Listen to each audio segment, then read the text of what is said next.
Ok, je t'invite à arrêter de scroller juste quelques secondes. Le Seigneur a déposé un message sur mon cœur et j'aurais aimé te le partager. Si le diable ne peut pas t'anéantir, ce qu'il essaiera de faire, c'est de t'épuiser au quotidien. Et la tactique qu'il utilisera le plus, c'est de t'éloigner de Dieu. En Genèse, lorsque Dieu est en train de créer les êtres vivants, on voit par exemple que lorsqu'il va créer les arbres, il va parler à la terre en disant que la terre produise de la verdure.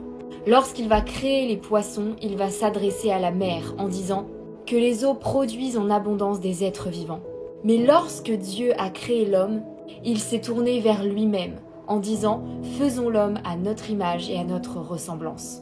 Et le point où je veux en venir, c'est que si tu prends un poisson et que tu le sors de l'eau, il mourra. Si tu prends un arbre et que tu le sors de la terre, il mourra.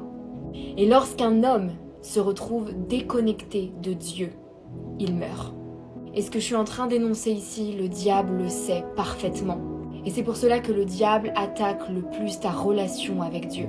Il attaque le plus tes routines pour t'éviter que tu lises ta Bible, que tu passes du temps avec Dieu. Il attaque le plus ton entourage car il sait que si tu passes plus de temps avec des personnes du monde, tu auras moins envie de passer de temps avec Dieu.